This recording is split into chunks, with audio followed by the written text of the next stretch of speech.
So I'll be reading for the Torah reading Isaiah, the 13th chapter, and it will be an introduction going into our message.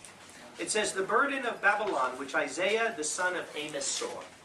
Lift up a banner on a bare mountain, make the voice rise to them, wave the hand that they may enter the gates of nobles." And whenever we see the term banner, it's a messianic term. It's showing that we're end time or even millennial, depending on the context of the scripture. He says, "I have commanded my holy ones. I have also called my warriors for my anger, those who rejoice in my majesty." So one of the things that I've been seeing in the last couple of years is, just like Yom Teruah is coming up, tomorrow evening it will start, is that many times you see things in Scripture, and even in the Hebrew, that you look at a word in Hebrew and it can be positive or negative, depending on what the context is. Yom Teruah is a perfect example, because it's technically not the Feast of Trumpets. It's the Feast of clamoring. It's the Feast of making noise. And that noise can be an exciting, good noise, you know, like when Yeshua is returning and people are excited and they see him coming, or it could be a bad noise, that people that don't want him coming. So depending on where you are, what side you're on, that depends on what the Feast of Yom Teruah is going to mean to you. So we see the same thing here. "I've commanded my holy one, my sanctified ones. I've called my warriors for my anger, those who rejoice in my majesty."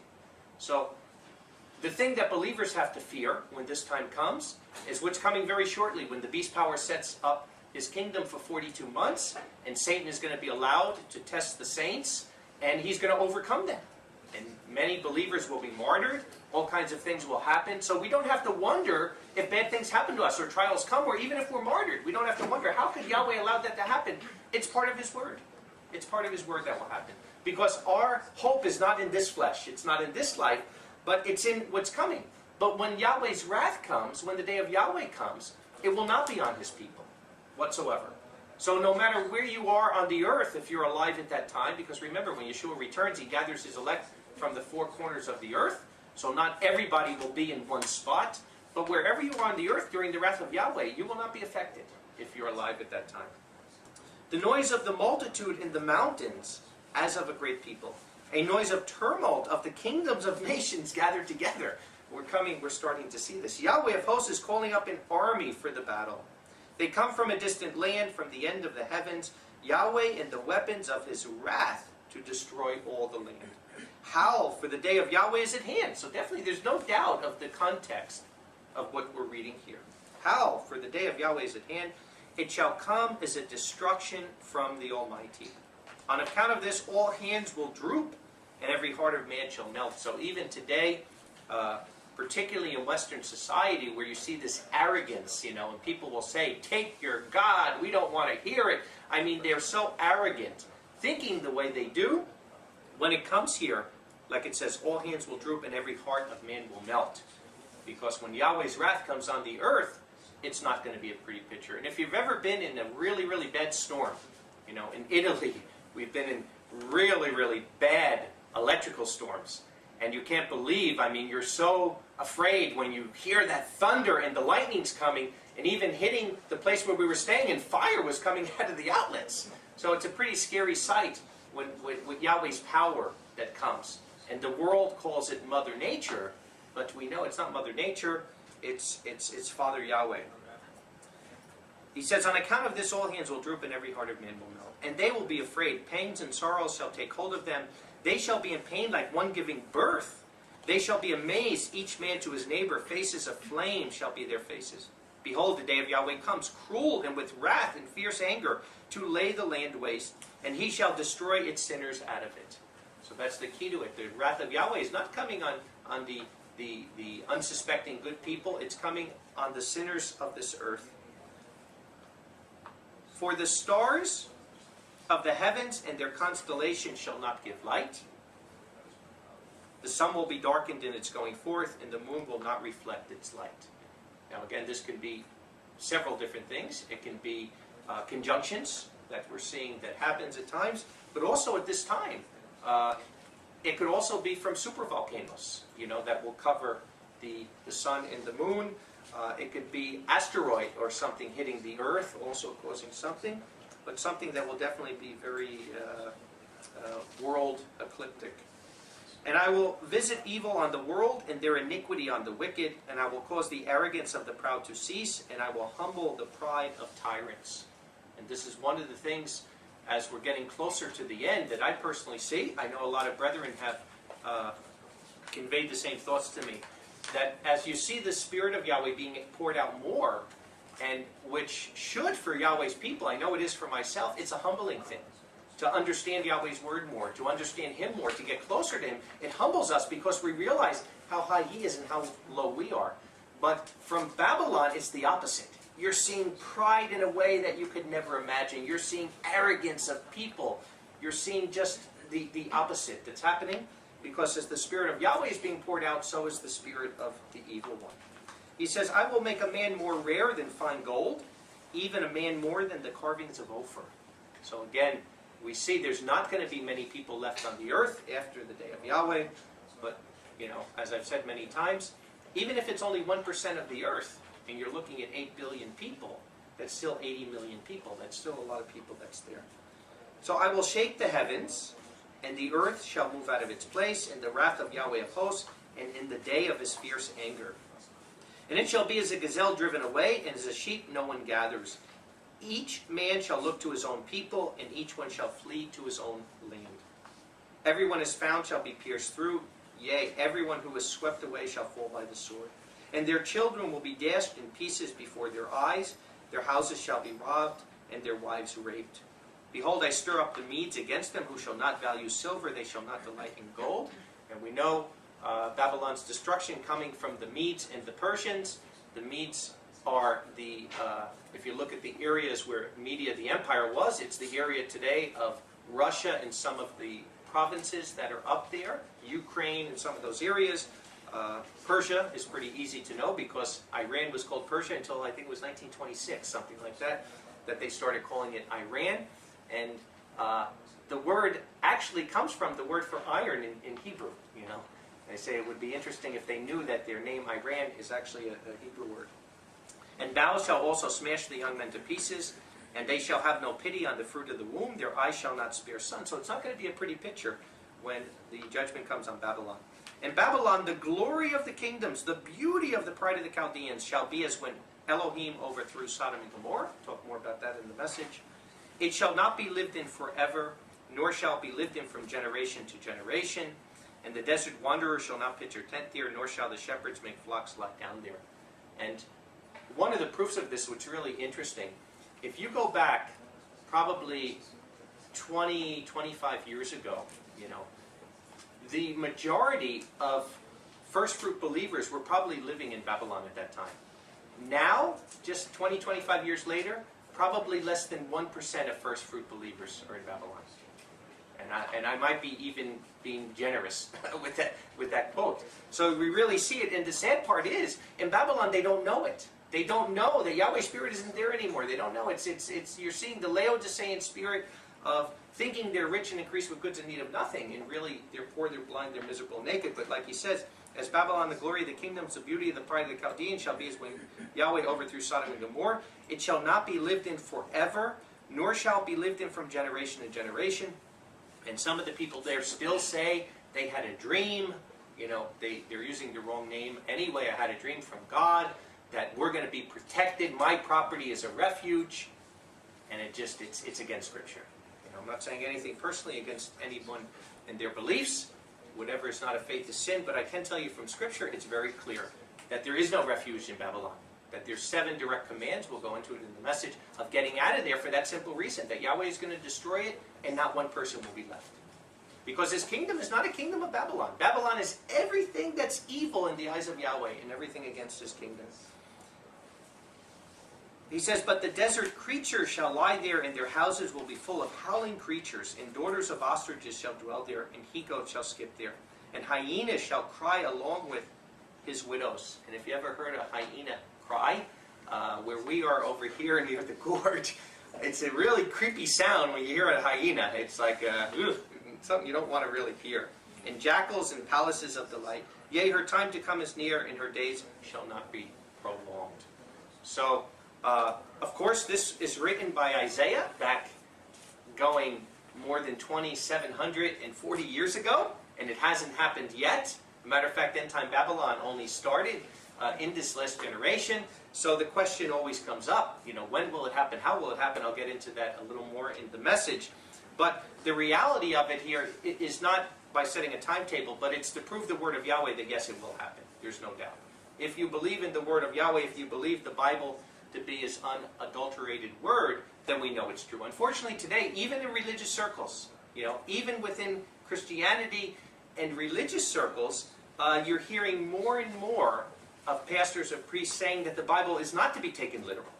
That it's a book that just gives you outlines, that these stories are not true. Even here in Israel, believe it or not, there's a vast majority of people, even rabbis, even within Judaism, that they believe that the Bible is only stories. They don't believe. They're stories to give a message, but they don't believe there really was an Adam and an Eve.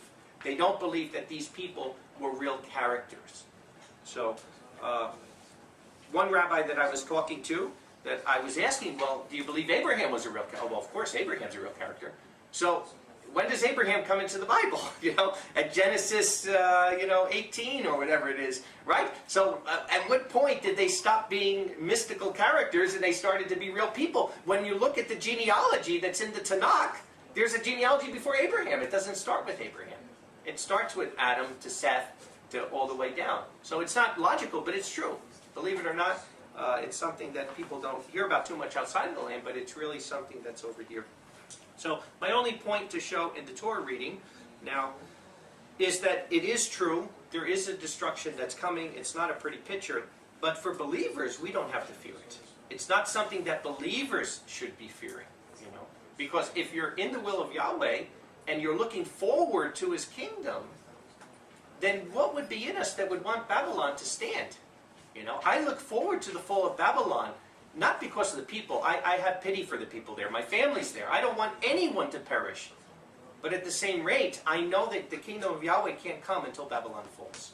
And I know Yahweh's a merciful Elohim, and I just have to pray to him that he would have mercy on anybody there that doesn't deserve what's coming, and maybe they would die immediately.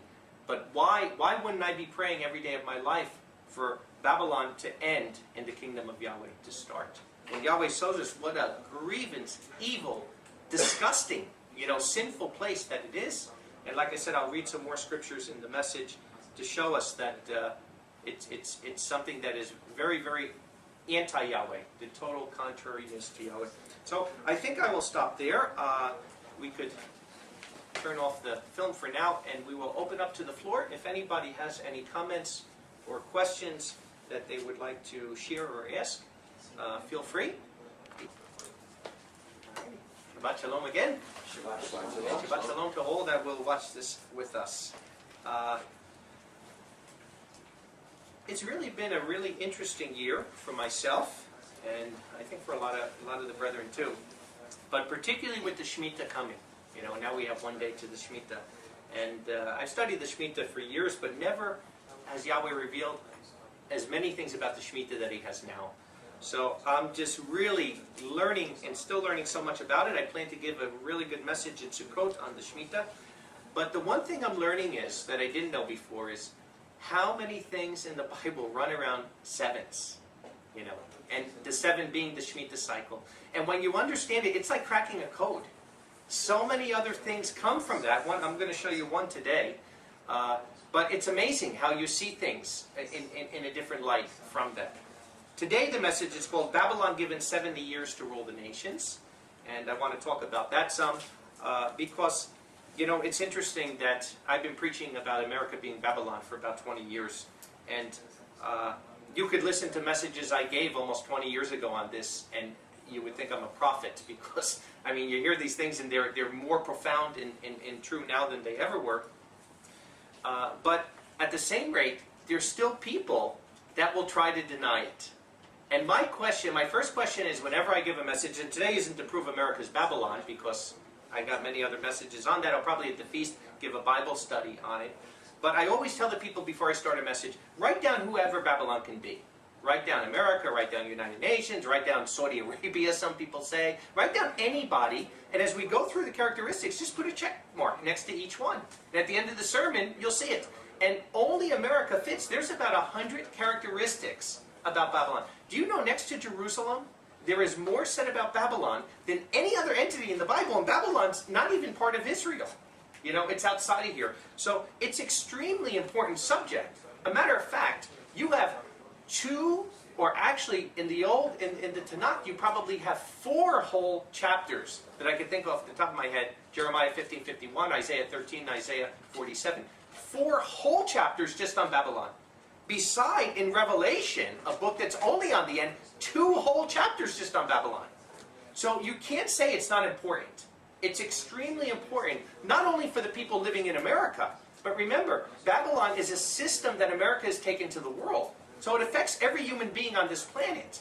And that's why this is so important. So I do want to start in Revelation 18, just to kind of set a foundation here. Revelation 18 and verse 7.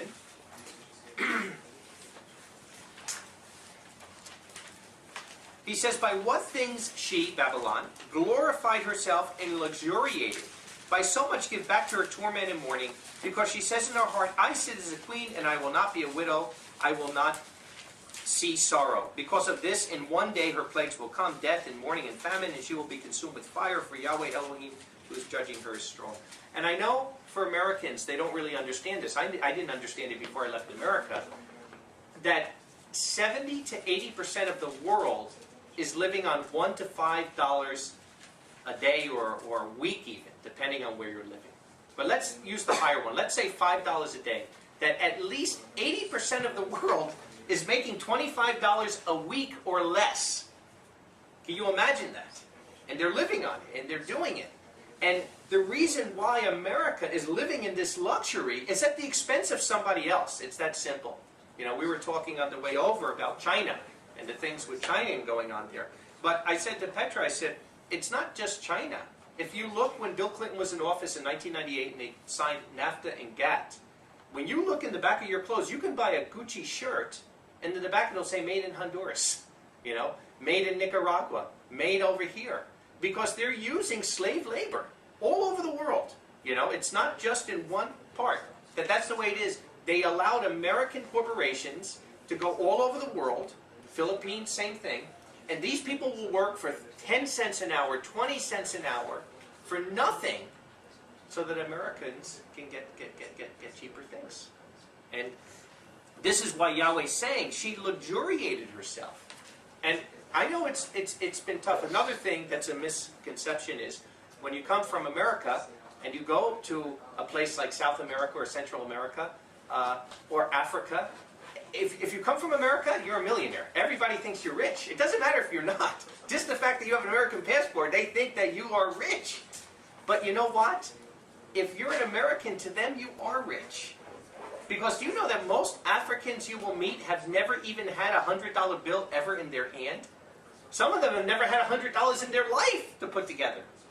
There's times where I'll get emails at Passover time that they can't afford $5 or $4 for a bottle of wine for the congregation, and I gotta wire money down to them for something like that. And you can't believe how poor the world is living at Babylon. That's what Yahweh's saying. So if it's not America, what other country is living in this luxury at the expense of other people? And that's why I say, if you just logically think to yourself, there's only one it can be. Then we see over here in verse 9, and the kings of the earth will weep for her, and they'll wail for her, those having fornicated, spiritually speaking, maybe physically, and having luxuriated with her when they see the smoke of her burning, standing from afar off, because the fear of her torment, saying, woe, woe to the great city, Babylon, the strong city, from 1 hour of judgment came. Another thing people bring up, but this is a city, America's a country. You know, and it's like in the Bible we see it, Rome is a city, Rome is a country. It's interchangeable. It's interchangeable. So yes, maybe New York City is the city of Babylon and America is the country, but as we'll see, Babylon it's the steam engine of the world economy. There's not one city that's doing that. Babylon has an army.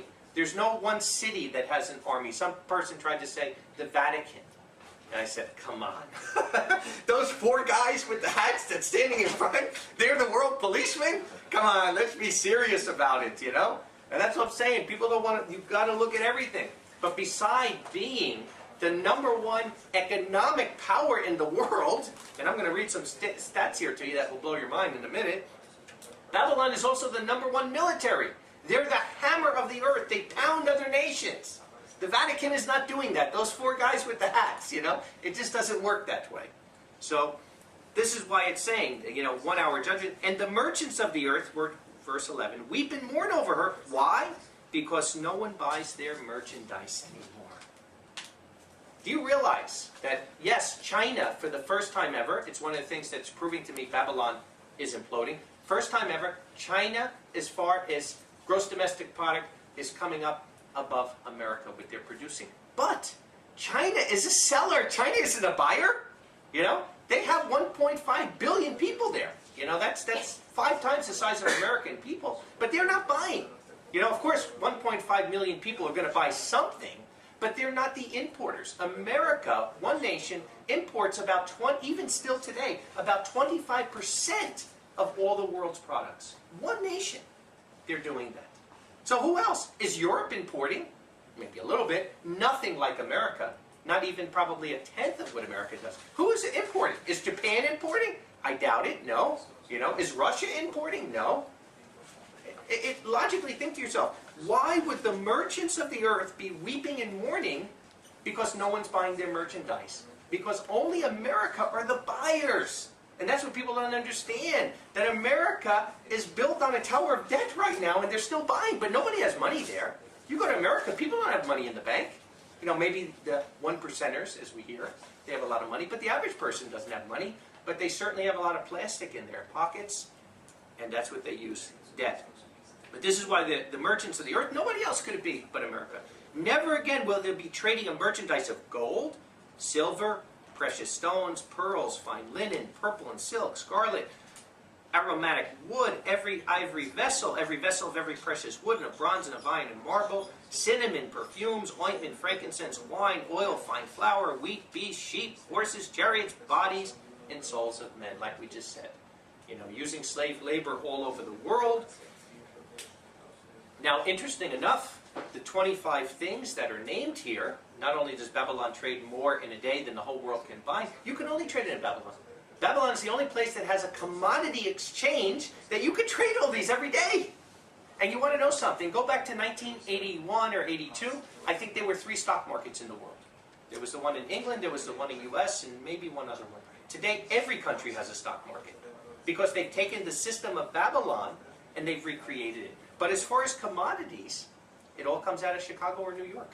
You know, that most of them. There is a commodity exchange in England for gold and some other things, but most of this, all of these, only in Babylon can they all be traded.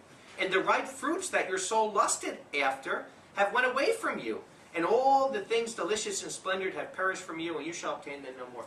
If you lived international as we have, you know, right now we're getting towards Sukkot, but what have you been eating for the last month and a half as far as fruits go? Most of you have been eating watermelons, right? This is the watermelon season. Maybe mangoes are coming in, right? But you're not eating strawberries. Anybody here been eating strawberries? No, because it's not strawberry season. In Babylon, you could eat strawberries all year long. You could eat watermelon all year long. You could eat blueberries. You could eat whatever you want because it's not based on the growing season there. You know, it's based like he says here. The ripe fruits of your soul lusted after went away from you. You can have anything, any hour of the day. The merchants of these things, the ones being enriched from her, will stand afar off, because the fear of her torment, weeping and mourning, and saying, woe to the great city, having been clothed in linen and purple and scarlet, showing the riches that Babylon has, and having been girded with gold and precious stone and pearls. For in 1 hour such great wealth was desolated. And every ship pilot and all the company of the ships and the sailors, and as many as worked by sea, stood afar and cried, seeing the smoke of her burning, saying, what other is like the great city? And they threw dust on their heads and cried and wept with mourning, and saying, woe, woe to the great city, by which all those ships in the sea were rich from her costliness, because in 1 hour she was ruined. And very interesting, America is the only place in the world that when the ships would come through the Atlantic Ocean, and you would come into the harbor in New York, as you make your turn, the first thing you see is a gigantic water tower that says, "Welcome to Babylon." Babylon, New York? The only other place beside Babylon in Iraq that's called Babylon, as far as that I know. Could be another place now, but as far as I know, that's the only place. So very interesting that that's the first thing that people see. So again, if we're logical with ourselves, you know, Saudi Arabia is not the steam engine of the world economy, you know, and not even China up to now, because like I said, China may be sellers, but China's are not buyers. And Babylon is a democracy. Babylon is a melting pot. If we look at all the other things, China just doesn't fit. But the first thing I want to do is I want to read you some statistics, because the message I'm giving is called Babylon Given 70 Years to Rule the Nations. And I want to read to you. Ooh, don't tell me I forgot that paper. I think I forgot that paper. I had another paper here with my statistics that I don't have, but I know some of them off the top of my head that I will go over. But I'm going to read in a little bit showing that 70 years are given for Babylon to rule the nations. So the question is, when does that start? And I don't think we can say for sure, but we know around the time. We know around the time. I'll get into that maybe as I get into that next scripture. But the paper that I wanted to show you is stats from 1950 showing the power of America economically in the world from 1950. That 70 to 80% of all the iron in the world was produced by America. That when you look at the produce of cows and milk and all these things, 25% of all the world. Now remember, you have a couple of hundred countries in the world, and one country to be producing that much of oil, petroleum oil, 60% of it coming from Babylon. You know, when you're talking about copper and zinc and aluminum, 90% of the world in 1950 coming from America. So how on earth can we read these scriptures that talk about Babylon producing all these things, and America, one country, is producing between 50 and 80% of everything? Do you know cars today, where do all the cars come from? Japan, right? In 1950, 56% of all the cars in the world were produced in America. Ford, Chrysler, right? GM. So we see a progressive slide of Babylon through the years, right? Because Babylon's ready to fall or has already fallen. But when this started, you know, 1945 was the year that World War II ended. 1945 was the year that the International Monetary Fund was made, the United Nations, the World Bank, all these things. So somewhere between 45 and 50 is a good guess that Babylon had to start, which shows you there ain't a lot of years left for Babylon. And if we believe the word of Yahweh, then we'd have to believe 70 years are given to run the nations. That it's not as hard as we make it out to be. And you want to know something? For 20 years, I have preached this message of Babylon all over the world. I preached it in Asia, in Africa, South America, everywhere. And people are amazed. There's only one place that I've ever had people not believe it. And where do you think that is? United States of Babylon. Because they don't want to believe it, because it affects them. Because once you believe it, there's accountability to it. It's the same reason why an atheist doesn't want to believe in Yahweh, right? I always tell someone when they tell me they're an atheist, I say, you're not that stupid. Nobody can be that stupid. That you can just believe that somebody put a firecracker there and it blew up and here we are. It doesn't work that way, you know. But the reason why an atheist says they don't believe in an Elohim is because they don't want accountability. You know, somebody recently had told me, well, I don't believe in, they were saying, I don't believe in Yahweh, but maybe aliens brought us here. I said, well, it's just as easy to believe in Yahweh than believe in an alien. You know, what proof would you have in an alien bring me here? But again, it shows it's that somebody doesn't want accountability to it. So again, looking statistic-wise, there's no doubt. I mean, the overwhelming statistics of what America, when they started this end time at Babylon, what they were producing in absolutely everything. I mean, you name it, that they were not producing 20% of the world, which would be a lot. They're producing 50 to 80, in some instances, like copper and zinc, magnesium, 90%. It's unbelievable to think about it, you know. So it's not that hard to figure out who Babylon is. And I don't want to go more into that. But I do want to show that beside being the world policeman, that Babylon is about economics. So when you see the economic table turning, it's another sign the 70 years has got to be coming to an end.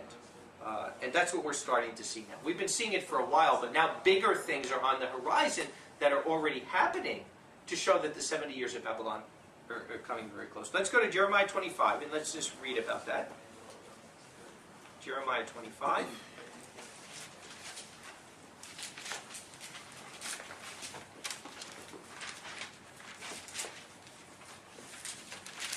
I'm going to start in verse 11. He says, "This whole land shall be a waste and a horror, and these nations shall serve the king of Babylon 70 years. So basically, Yahweh gives Babylon to rule the nations for 70 years. And that's why, even at times when you said, wow, how can America get away with this? Why aren't there things happening there? Because Yahweh gave them 70 years. And if you look back in the early 2000s, 2002, 2003, 2004, 2005, there were a lot of natural disasters happening at that time. Hardly ever was there one in America. But there was a lot happening, mudslides in Honduras and probably even Nicaragua, these places, things happening in Japan, earthquakes. Indonesia had the great tsunami there that killed. But if you look in the last probably 3 years or so, I would say probably close to 50 to 75% of the real big things are happening in America now. I mean, as I read some of these scriptures, they're shocking how much they're coming to be filled. What's happening in California and some of these other places that are there. But he says they'll serve the king of Babylon 70 years. And it shall be when 70 years are fulfilled, I will punish the king of Babylon and that nation. So, is it just a city? No. I'll punish the king of Babylon and that nation, the nation of Babylon, and the land of the Chaldeans for their iniquity, says Yahweh. And I will make it everlasting ruin. So it's not just a system. It's a nation, it's a land. And I will bring on that land all the words which I have spoken against it, all that is written in this book that Jeremiah has prophesied against all the nations. For many nations and great kings will lay service on them, even they. And I will repay them according to their deeds, according to the work of their own hands. We just read this in Revelation 18. For so says Yahweh, the Elohim of Israel, to me, take the wine cup of this wrath from my hand, and cause all the nations to whom I will send you to drink it. And they shall drink it, and to reel to and fro, and be maddened because of the sword I will send among them. Then I took the cup from the hand of Yahweh, and made all the nations to drink, those to whom Yahweh had sent me. Jerusalem, and the cities of Judah, and their kings, and their rulers, to make them a ruin, a horror, a hissing, and a curse, as to this day. Pharaoh, king of Egypt, and his servants, and rulers, and the people, and all the mixed people, all the kings of the land of Uz, and the kings of the land of the Philistines, and Ashkelon, and Gaza, and Ekron, the remnant of Ashdod, Edom and Moab, the sons of Ammon, and the kings of Tyre, and all the kings of Sidon, and the coastal kings beyond the sea, Dedan and Tema, Buz, and all who cut the corners of their beards, and all the kings of Arabia, and the kings of mixed people who dwell in the desert, and all the kings of Zimbri, and all the kings of Elam, and the kings of Media, and all the kings of the north, far and near, each one to his brother, and all the kingdoms of the world which are on the face of the earth. So this is a worldwide thing, and the king of Shishak shall drink after them. So interesting here, I have who all these nations are. Jordan, Palestinians, Lebanon, possibly Cyprus, Turkey, and the Greek islands, Saudi Arabia, Afghanistan, Iran, Ukraine, Georgia, Russia, Iraq. Basically all the nations that are in this area. And that's where the end time seems to focus, is on this area over here. He says, and look what's happening now. These are all the areas that we see, ISIS and all this stuff coming about. He says, so you shall say to them, so says Yahweh of hosts, the Elohim of Israel, drink and be drunk and vomit and fall and do not rise, because of the sword that I will send among you. And if it shall be you refuse to take the cup from your hand to drink, then you shall say to them, so says Yahweh of hosts, surely you will drink. For behold, I begin to bring evil on the city on which is called by my name, judgment coming to Jerusalem. And shall you be found entirely without guilt? You shall not be without guilt. For I will call for a sword on all those living on the earth. This is without a doubt the day of Yahweh, says Yahweh of hosts. And now you prophesy against them all these words and say, Yahweh will roar from on high and give forth his voice from his holy habitation, Mount Zion. He shall mightily roar over his dwelling place. He answers without a shout like those who tread out the grapes against those living on the earth. A roaring will go from the ends of the earth. For Yahweh has a controversy with all nations. Why? Because all the nations have followed in the footsteps of Babylon. They've mimicked the same system. He will enter into judgment with all flesh. He will give the wicked to the sword, says Yahweh. So says Yahweh of hosts, behold, evil is going from nation to nation, and a great whirlwind shall be stirred up from the corners of the earth. I mean, we're seeing it now here, right? With Tunisia and Libya and Egypt and now Syria going over to Iraq and Lebanon. What happens now when it starts going down to South America? What happens when it's going to go to Honduras, to Nicaragua? It's going to be on the whole earth. What we're seeing happening now and spreading is coming to the earth. And the slain of Yahweh will be at that day from one end of the earth even to the other end of the earth. They shall not be mourned nor gathered nor buried. They shall be as dung on the face of the earth. Wow. Heavy words from Yahweh. And you could say he's pretty angry. He's angry, and his mercy is taken away, his grace is taken away from the earth during this time because people have refused him. You know, so again, we could pray and we could feel bad, but if people have refused Yahweh, what can we do? What can we do? But 70 years are given to Babylon to run the nations, and like I said, the key to Babylon, it's an economic power. Now, very interesting. If you go back to 1945, when this end time was starting, for every debt, every dollar of debt that America borrowed, they were able to produce $2.42. So debt is not necessarily a bad thing. You know, let's say Andy wanted to turn this into a hotel, and he went out and borrowed $1 million, right? And he fixed it all up, but in his first year, he brings back $2.5 million, right? That could be used for something good. So in 1945, Babylon, for every dollar they're borrowing, they're creating $2.42.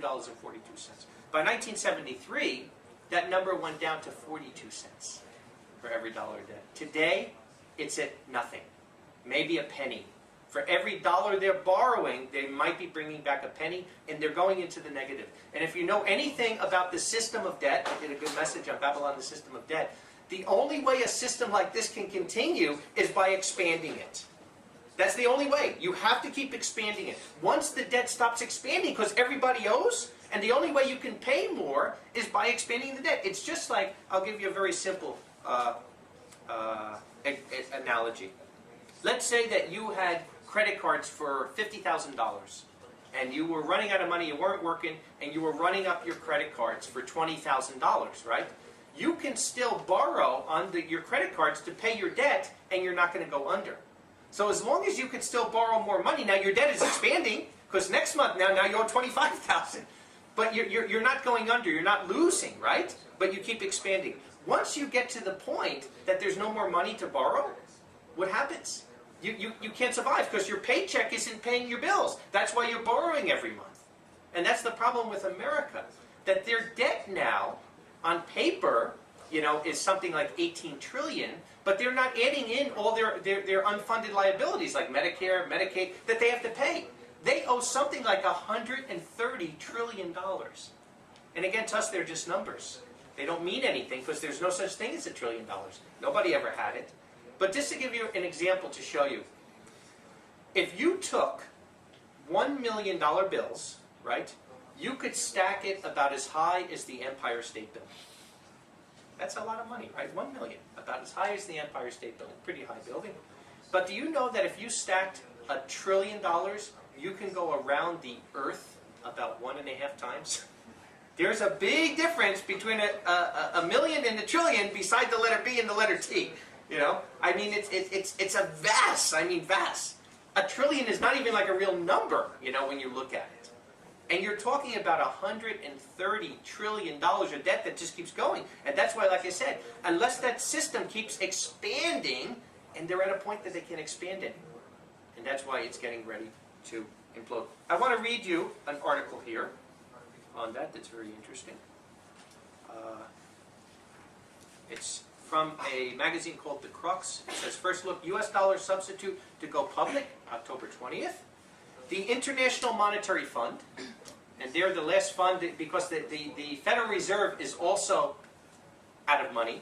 They're leveraged, I think it's something like 722 to 1 of the money they have, and what's been borrowed out because they've created 4.3 trillion or close to 5 trillion just in the last few years into the American debt system. The only people that have money left is the IMF. So who are the IMF? The IMF is basically made up of Arabs, terrorists, I mean people that you can't even imagine, and they're the only ones that are only about 22-to-1 leverage. And now the International Monetary Fund, the ones that are bailing everybody out, right, whether you want to be bailed or not, they're getting ready to come out with a new currency. The International Monetary Fund is one of the most secretive and powerful organizations in the world. They monitor the financial health in more than 185 countries. They establish global money rules and provide bailout assistance to bankrupt nations. Aren't they so good? And on the 20th of this year, 2015, the IMF is expected to announce a reserve currency alternative to the US dollar, which will send hundreds of billions of dollars moving around the world literally overnight. According to Juan Zaretti, who helped implement financial sanctions while serving under George W. Bush's Treasury Department, he says once the other currency becomes an alternative to the dollar, the rules of the game begin to change. According to currency expert Steve Zugard, recently featured on CNBC and Bloomberg Financial News, he says, I've been active in the markets for over 2 decades now, but I've never seen anything that could move so much money so quickly. Hundreds of billions of dollars could change hands in a single day after this announcement is made. The announcement will start a domino effect that will basically determine who in America gets rich and who struggles. Dr. Zigard says if you own U.S. assets, and that includes stocks, bonds, real estate, or just cash in the bank, you should be aware of what's about to happen and know how to prepare. Experts say this announcement, which is expected on October 20th, could trigger one of the most profound transfers of wealth in our lifetime. So this isn't just something that is theory. This is something that's in the process of working. You've seen the stock markets in the last week or two. And it's not just the stock markets, it's the banks, the money supply. It's all happening why? It's happening because of what started happening a month ago in China. Because China is devaluing their currency. China is also wanting to come up with a world currency. That's why they've been hoarding gold. If you remember, about 6 months ago, I sent out a article to the brethren showing that China probably has 3 times the amount of gold that they said. And now for the first time in I don't know how many decades, they started announcing their gold, and guess what? They have way more gold than they've been saying. Because they're trying to put a currency together again. Russia has also started to dump US dollars as well as China on the market. And if you watch the news, Jack Lew, the Treasury Secretary of America, said we will hold China accountable for what they're doing in this currency war. The game's already begun now.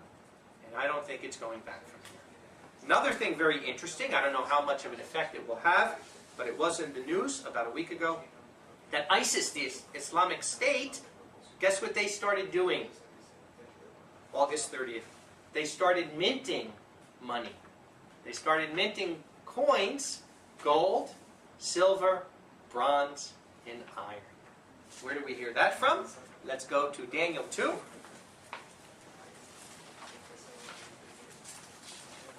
Daniel 2 and verse 28. This is when the king Nebuchadnezzar has the dream, and he's coming to Daniel. And what does Daniel say? He says, there is a Allah in heaven who reveals secrets and makes known to King Nebuchadnezzar what shall be in the latter days. So Daniel is not a book from 2,500 years ago. It's a book, there's at least 5, 6, or 7 references that say that this book is for the latter days. This is one of them. Your dream and your visions on your bed are these. I'll drop down to verse 31. You, O king, were seeing, and behold, a certain great image. That great image stood before you with a brilliant brightness, and its form was terrifying.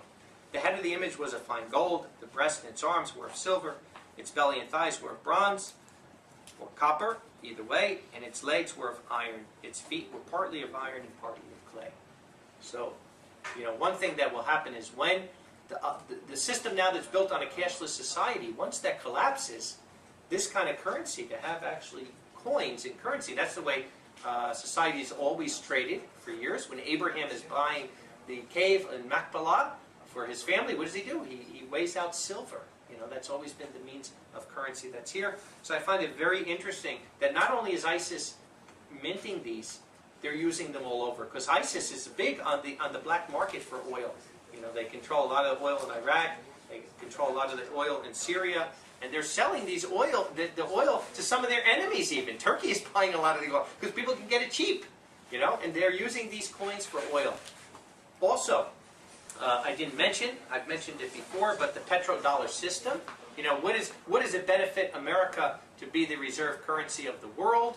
Well, what it did when they started this petrodollar system in the 1970s, it gave stability to the world because the dollar was a very stable currency at that time.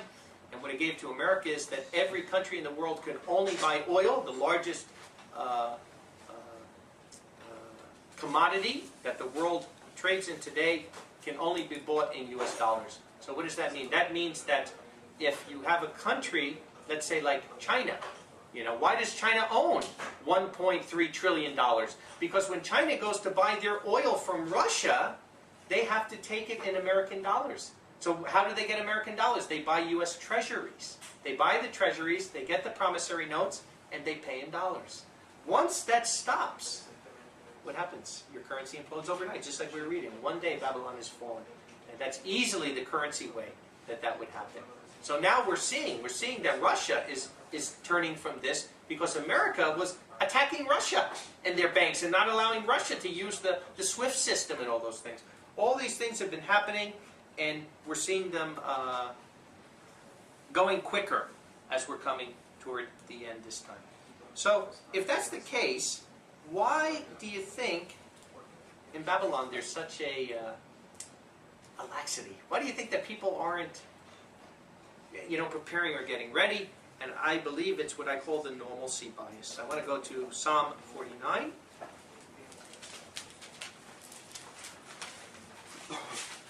Psalm 49, in verse 11-12. It says, "Their inward thought is that their houses will last forever, their dwelling places to all generations.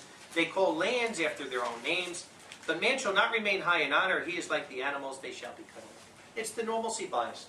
That, you know, since 1945, we haven't had a world war. We've had wars. We've had the Korean War. We've had Vietnam, different things. Some even say whether it's a war or police action. But we haven't had a world war. And many of the people that were in those world wars 1 and 2 are dead. They're not alive today. So it's a different world.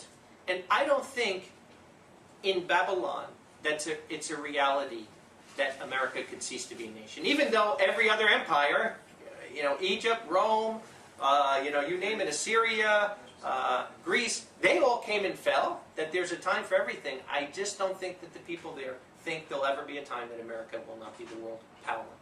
And yet, if you really are honest with it, the time has already changed. You know, they're really not the world power anymore. It's already changed. And praise Yahweh that He's given His people some time to prepare for this. Because it'll be extremely difficult when the bottom falls out and you can't even get money out of the bank. You know, because people say, now, where do you go? And you know what they're really saying? Where can I go that's like Babylon? Because I can give you 150 nations to go to. You know, there's a lot of places you can go to. And as an American with an American passport, almost any place on earth except for Israel will take you. You know, almost any place. So there's a lot of places you can go, but people want to go to a place that's like Babylon, and Yahweh's destroying Babylon. It's about leaving that system. It's about purifying yourself. And I give the example of myself, because I can only judge myself, that I left Babylon thinking I was one of the obedient ones, until I got down to Central America, and I realized I had no faith. It was the greatest thing in my life I ever did. Because until you leave, you will never know what you need. You'll never know it because you don't see it. There's that blind spot that's there that will never be taken away until you're out of there. But once you're out, then you start to see, wow, I need to change here, I need to change here, I need to change here. And that's why Yahweh has given His people the time to do it. But the normalcy bias of people just thinking it's going to go on and on and on like this forever. And what that is, it's really going against the first commandment. Because you're not believing in Yahweh. Hebrews 11:6. You know, to please Yahweh, you must believe He is. And how can you believe He is if you don't believe that all these things He says are going to come? Especially with all the signs He's showing us right now. Jeremiah 50. Jeremiah 50. Verse 1 through 5. Now let's read a little bit about what Scripture says is going to happen to Babylon. Now, I will say this before I start, because some people say, well, maybe this happened already, maybe this is history we were reading. It absolutely isn't. When Babylon was destroyed by the Persians in 539 BC, it basically happened overnight that the Persians and the Medes, they came in, they diverted the water of Babylon another way. The soldiers came underneath the waterway. They opened up the two-leaf gates, just like it says in Isaiah 44 and 45. And they came in and took the city. You don't see anything in any historical records that ever say that there was a fleeing, particularly of Jews, that there was mass murdering, that there was killing, and that nobody was left. Nothing. A matter of fact, the opposite. If you believe Scripture and you read Ezra and Nehemiah, what you see is that the Medes and the Persians, because of what Yahweh wrote about King Darius, they allowed Judah to come back. They gave him the money. They gave him everything to come back to Israel and rebuild the temple.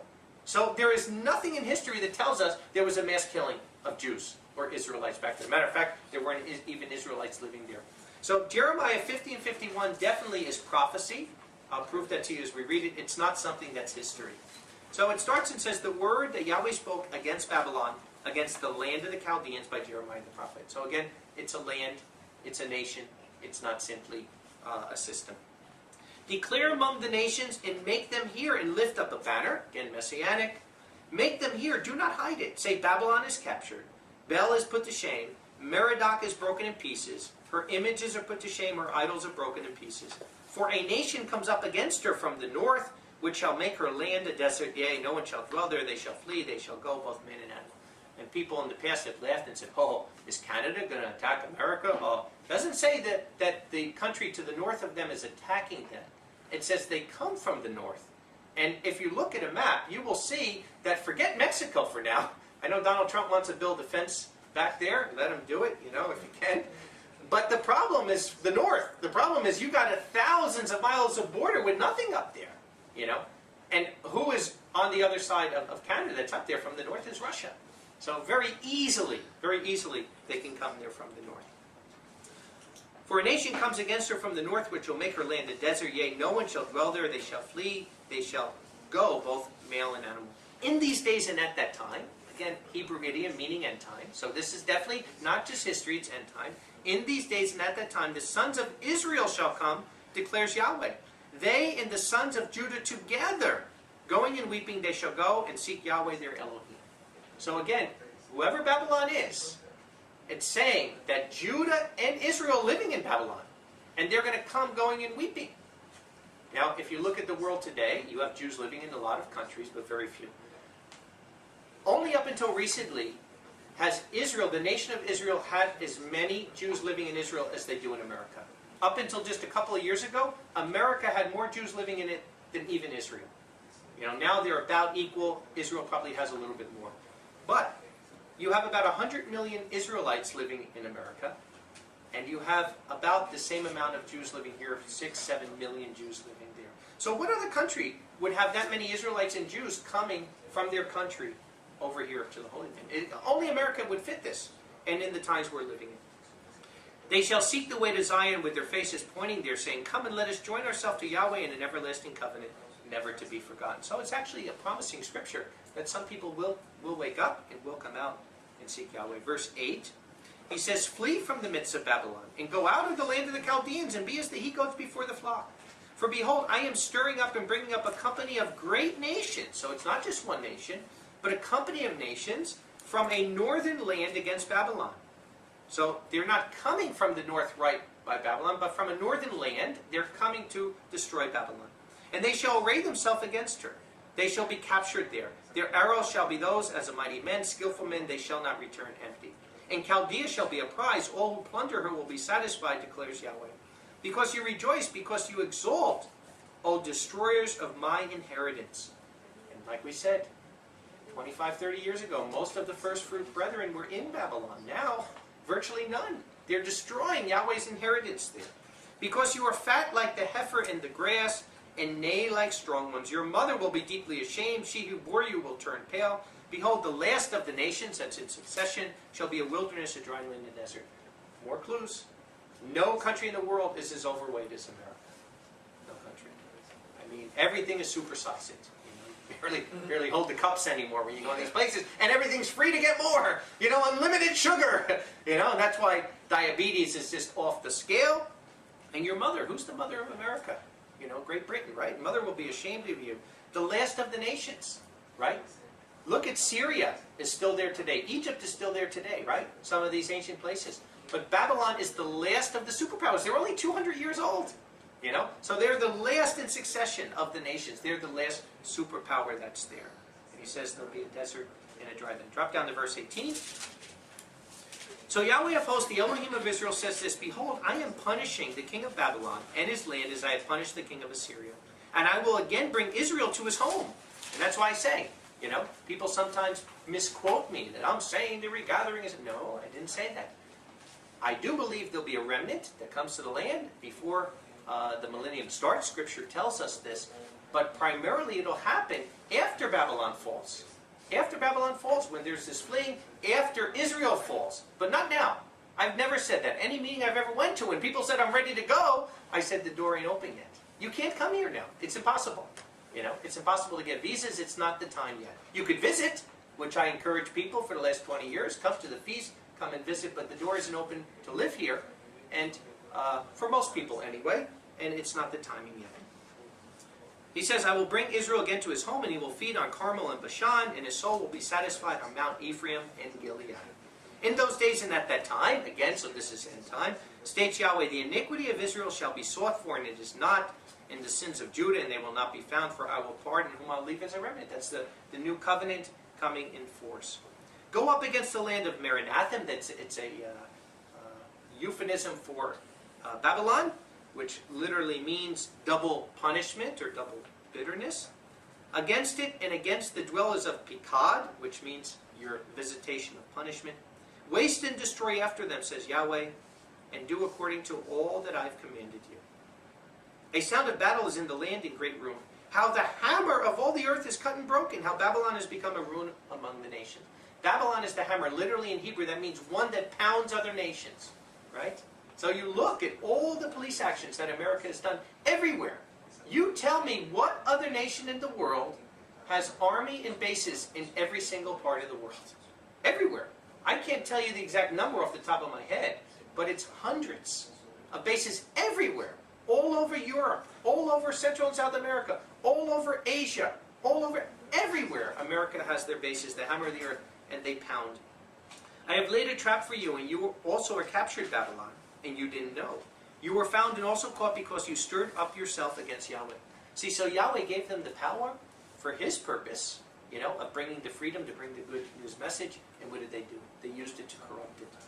Yahweh has opened his armory and has brought out the weapons of his fury. For this is a work of Adonai Yahweh of hosts in the land of the Chaldeans. Come against her from the end, open her granaries, pile her up as heaps and utterly destroy her. Do not let a remnant be left. And it's interesting, it says open the granaries, where America used to have several years of extra grain storage there. Now it's down to just, I think, a month or two, you know, that they have. Put the sword to all her bulls, let them go down to slaughter. I don't know if you saw recently, something like, was it 60,000? Antelope. Antelope that just died. They don't know why. Really strange, but it happens there. Put the sword to her bulls, let them go down to the slaughter. Woe to them, for their day has come, the time of their punishment. The voice of those who flee and escape out of the land of Babylon, to declare in Zion the vengeance of Yahweh Elohim, the vengeance of his sanctuary. So it gives encouragement that where do you go when you flee Babylon? Anywhere, because you're not going to stay there. You know, you've got to get to the wilderness. And there's been, if you read Numbers 33, there's 42 stops that Israel had in the wilderness. What does that tell you? You have 7 stops left before the Jubilee. You know, 1 more Shemitah. So you've got to get to the wilderness. If you want to get to the kingdom, you've got to go through the wilderness. That's the way you get to the kingdom. And it's not going to be by sitting in Babylon in front of a TV with eating popcorn.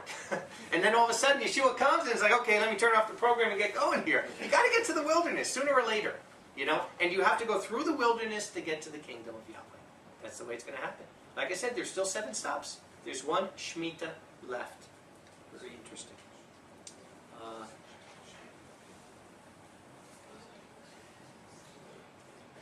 The voice of those who flee and escape out of Babylon, to declare the vengeance of Yahweh Elohim, the vengeance of his sanctuary. Make the archers hear against Babylon.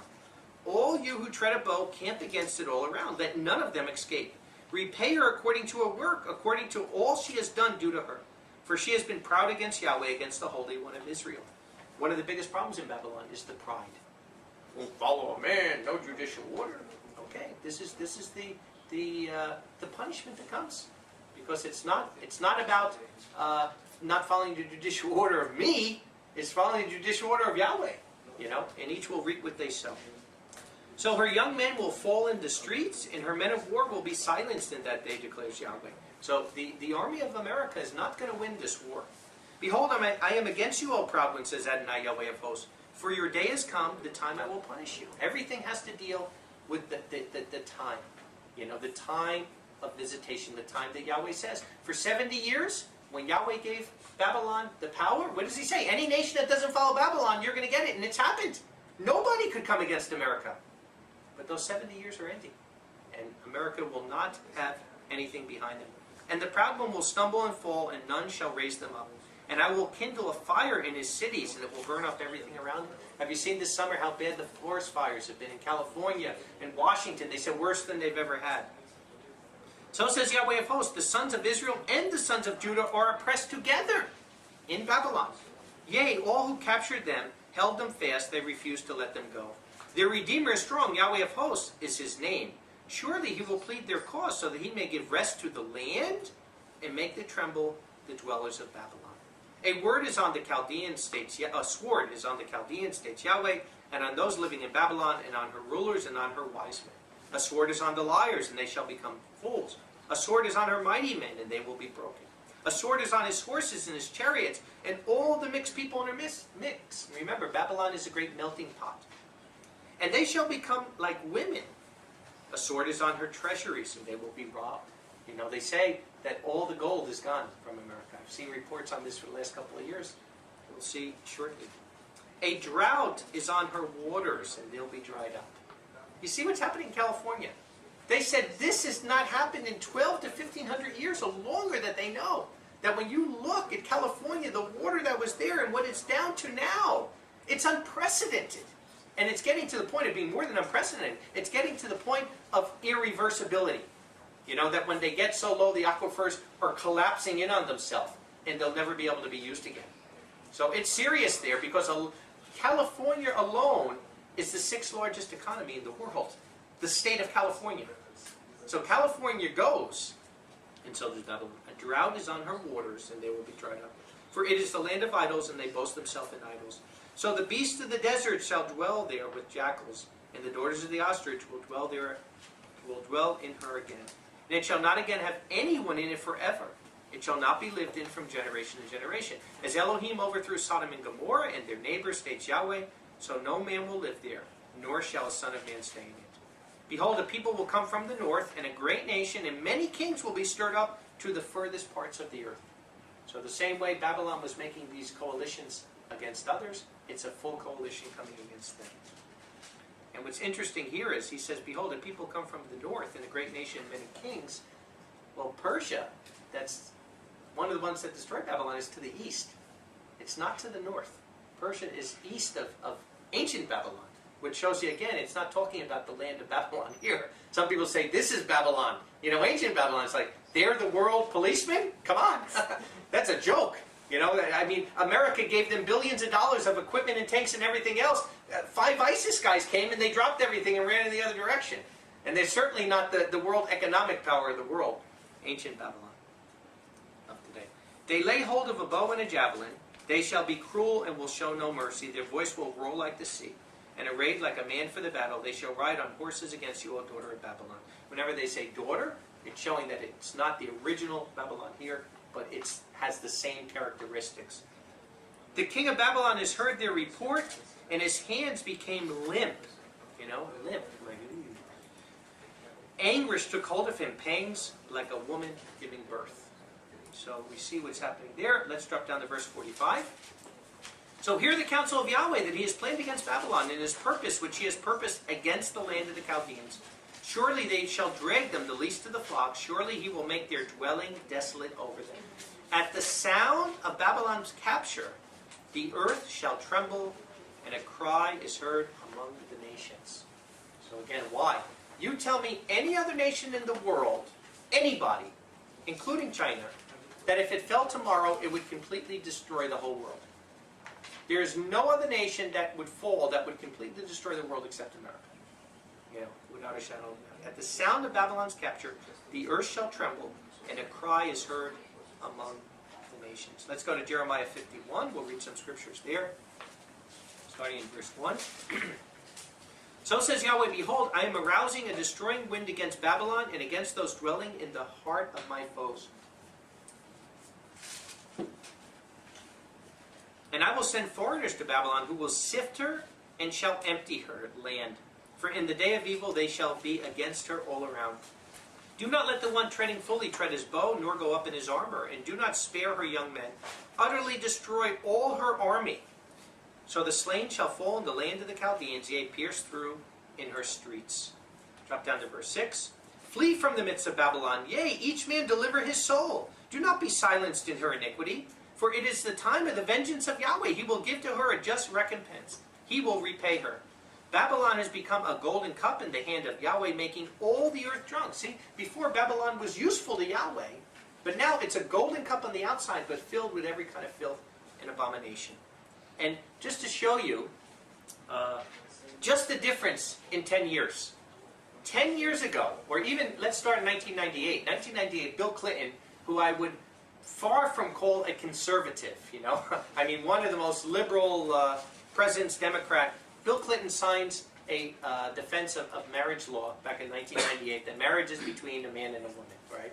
Because the majority of people wanted that. At that point, it might have even been over 60%. About 10 years ago, it was 56% were for it, and there was maybe 46% against. Today, it's the total opposite. Today, you're closing in on 60% of Americans are for gay marriage. Are for, you know, how could that be? Where now the Supreme Court comes out just recently and says this summer, you know, that it's a constitutional right. And now you're starting to see what's happening. Now we're starting to see, you know, that as a believer, what you believe for your faith, like that woman from Kentucky or wherever she's from, you're going to go to prison if you act on your faith. And what's it going to do for most Laodiceans? Lukewarm. It's going to hide them in the corners. They're not going to stand up for the truth. You don't even see the leaders standing up for the truth. Why aren't they standing up for this woman? Why are people demanding that she gets out of prison? You know, you're not seeing it. So Babylon is it's like I said, it's become, her sins have reached up to the heaven. It's become every filth. The nations have drunk of her wine, therefore the nations are mad. Suddenly Babylon is fallen and is broken. Wail for her. Take balm for her pain, if perhaps she could be healed. We would have healed Babylon, but she is not healed. Forsake her, and let us go each into his own country. For her judgment reaches to the heavens and is lifted up to the skies. And that word for lift up in Hebrew is NASA. Babylon has a NASA, a space program. It reaches up to the skies. Yahweh has brought forth our righteousness. Come and let us declare in Zion the work of Yahweh our Elohim. Purify the arrows, fill the shields. Yahweh has aroused the spirit of the kings of the Medes. For his plan is against Babylon to destroy it, because it is the vengeance of Yahweh, the vengeance of his sanctuary. Lift up the banner upon Babylon's walls, make the watch strong. Set up the watches, prepare the ambushes, for Yahweh has both planned and has done that which he spoke against the people of Babylon. O you who live by many waters, rich in treasures, your end is come, the measure of your unjust gain and covetousness. And if you look at ancient Babylon, they're not really near a lot of waters, especially not freshwater seaports like it talks about in Revelation. Another sign that it's the daughter of Babylon, another Babylon that's there. You drop down to verse 27. Set up a banner in the land, again messianic. Blow a ram's horn among the nations. Consecrate nations against her. Make to hear the kingdoms of Ararat, Mini, and Ashkenaz who come together. And these are the areas of Russia and the break-off provinces that's there, possibly even Turkey. Set a marshal against her. Cause the horses to come like rough locusts. Consecrate nations against her with the kings of the Medes, her governors and all her rulers, and all the land of her dominion. And the land trembles and writhes in pain, for every purpose of Yahweh shall be done against Babylon, to make the land of Babylon a waste without even one living in it. The mighty men of Babylon have stopped fighting. They have dwelt in their strongholds. Their might is withered. They became as women. They have burned their houses. Her bars are broken.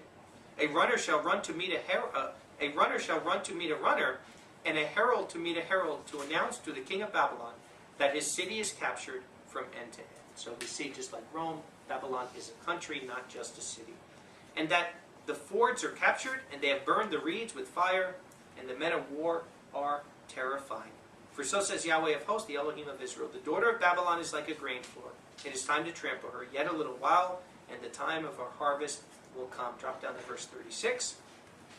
So Yahweh says this, behold, I will strive for you and take vengeance for you. And I will dry up her sea and make her wool dry. And Babylon shall become heaps, a home for jackals, a horror and a hissing, without even one inhabitant.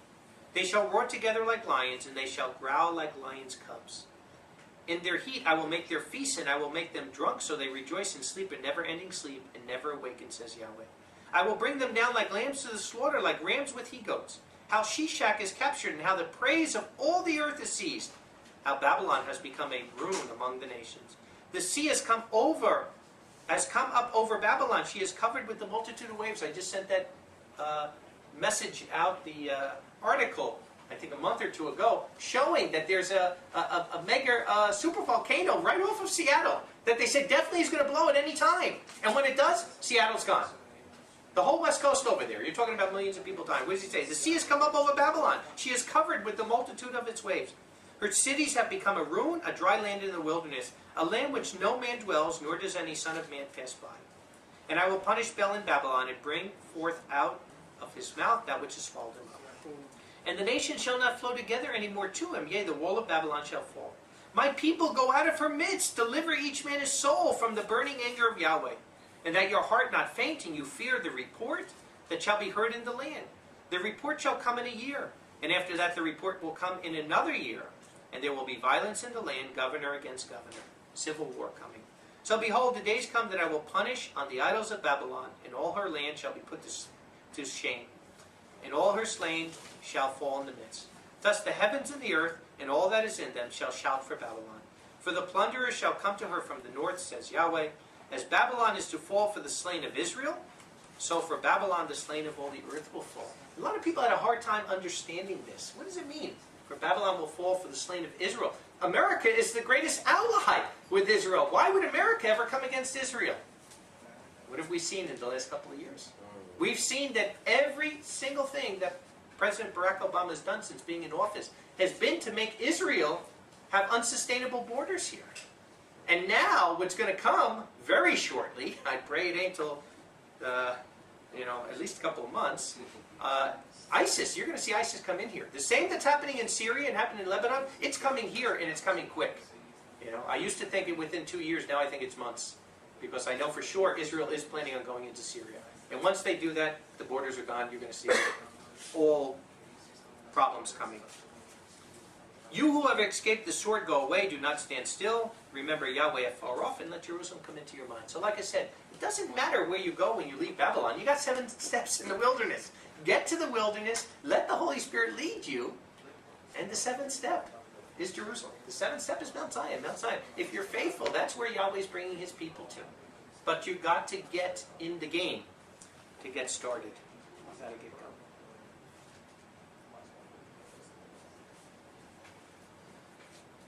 Revelation 18. A little bit longer here. Just go back and read a little bit that I didn't from the beginning of Revelation 18.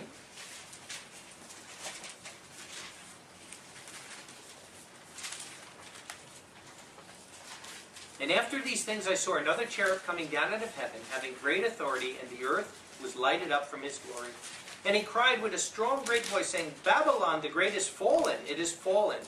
Remember, Babylon falls twice. The first is its sovereignty, and then next is where it's completely destroyed during the day of Yahweh. It has become a dwelling place of those possessed by demons, and a home of every foul spirit, and a home of every unclean bird, even the home of every unclean and hateful beast.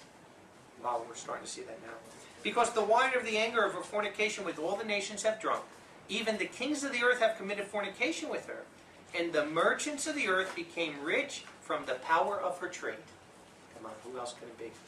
And I heard another voice out of heaven saying, Leave the land of her, my people, that you may not share in her sins, and that you may not receive of her plagues. Because her sins joined together have reached up to heaven, and Yahweh remembered her unjust deeds. Just like the Tower of Babel, making the tower to heaven in rebellion of Yahweh. Give back to her as she also gave back to you, and double to her double according to her works. And the cup which she mixed to her double, and that's why the double punishment that's coming. By what things she glorified herself and luxuriated. By so much give back to her torment and mourning, because she says in her heart, I sit as a queen, I am not a widow, I will not see sorrow. Because of this, in one day her plagues will come, death and mourning and Pharaoh and famine, and she will be consumed with fire, for Yahweh Elohim judging her is strong. Drop down to verse 20. Rejoice over her, heaven, and the cherubs, and the holy apostles and the prophets, because Yahweh has judged your cause on her. And a cherub took a stone like a great millstone, and cast it into the sea, saying, So Babylon the Great will be thrown with violence, and shall be found no more. And the sounds of the harpers and musicians and flutists and trumpeters will not be heard in you, never. And every craftsman of every craft will not be found in you, never. And the sound of a mill will not be heard in you, never. And the light of a lamp will not shine in you, never. And the voice of the bridegroom and the bride will not be heard in you, never. That's a scary scripture to me. Because going through the tribulation time is one thing, but going through it without Yahweh is something that's almost impossible. For your merchants were the great ones of the earth, and by your sorceries, your pharmakia, all the nations were deceived. Another thing America has done. Pfizer, Merck, Johnson & Johnson. Getting everybody in the country on, I think my dad's on 9 or 12 pills a day. You know, give them something to give them high blood pressure, give them another pill to lower it. Give them all sugar to give them diabetes, give them another pill to get rid of it. Give them another pill against the kidney because of what you're taking for your diabetes. And pill after pill after pill after pill. By your pharmakia, all the nations were deceived. So we see when the financial system collapses, it's a game changer. And it's upon us, you know. It's upon us. That what we're starting to see now is something I've been talking about the last 2 years. And like I said, it's such a big balloon, nobody on earth can predict a day to it, because it's not just going to be one day. One day it will implode, but it's going to be a while going, all the aftermath of it. But what we're seeing is, I believe we're entering that now. That there's no turning back point, and I think the world powers are ready for it, especially if the IMF is coming up with an alternative to Babylon's money. I want to go over one more thing here before we end in the book of Daniel, because there's a parallel I see here to what happened to Nebuchadnezzar and end-time Babylon here in the end time. I want to start in Daniel 4, in verse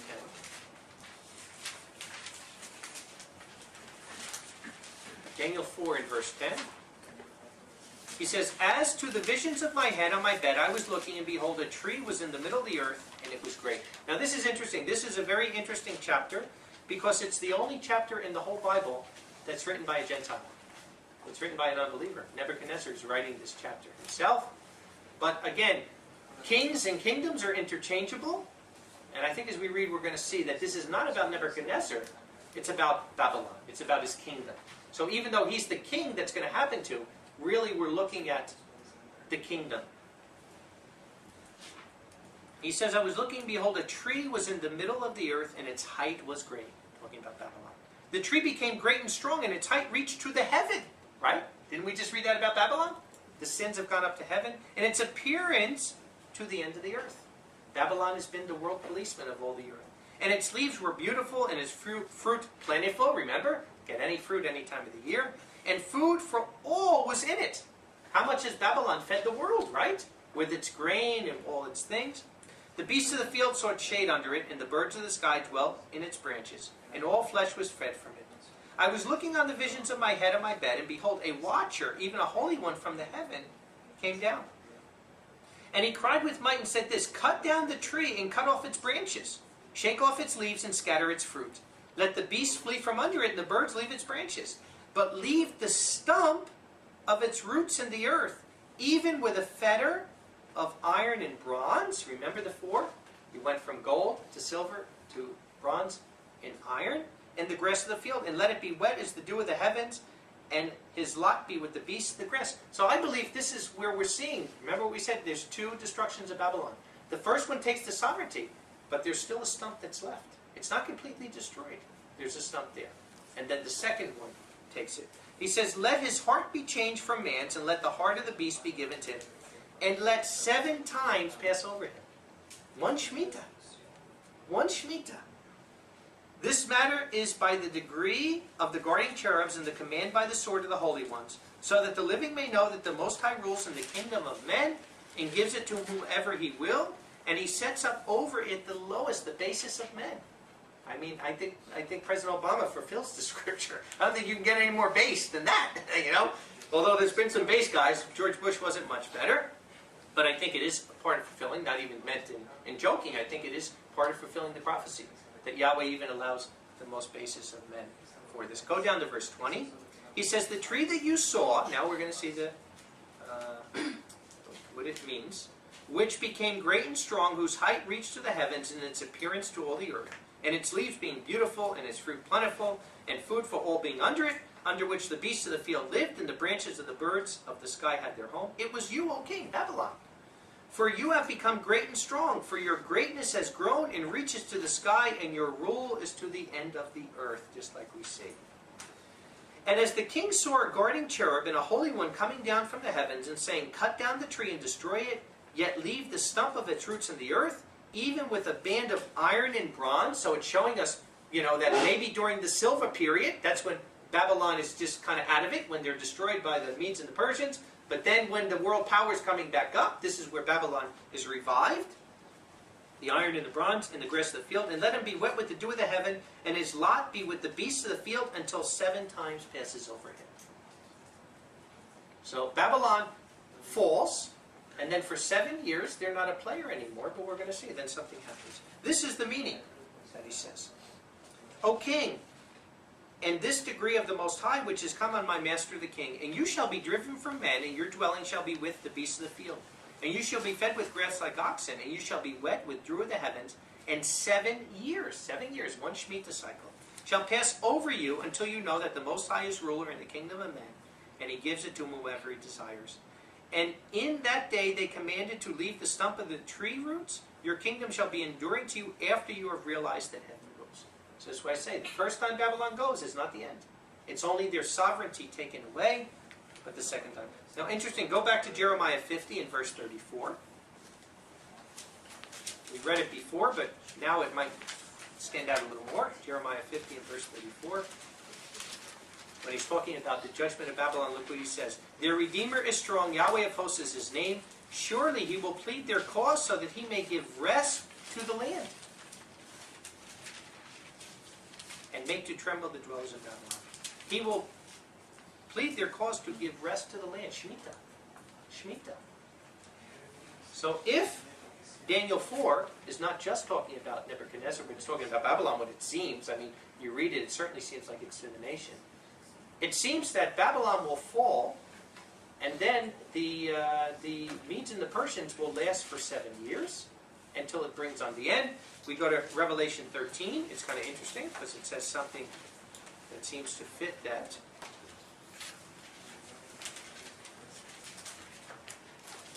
Revelation 13.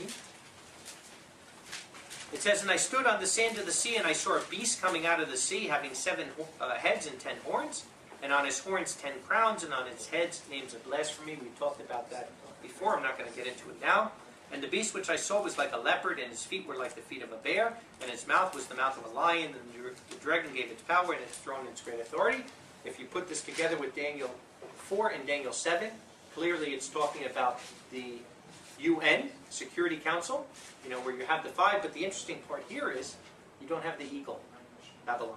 You know, Babylon's already been destroyed, but look what he says, and I saw one of its heads, because Babylon was one of the heads. You have 5 permanent members to the Security Council, you have a Secretary General and a rotating president. There's 7 heads to the UN, and there's 10 toes or 10 members that alternate.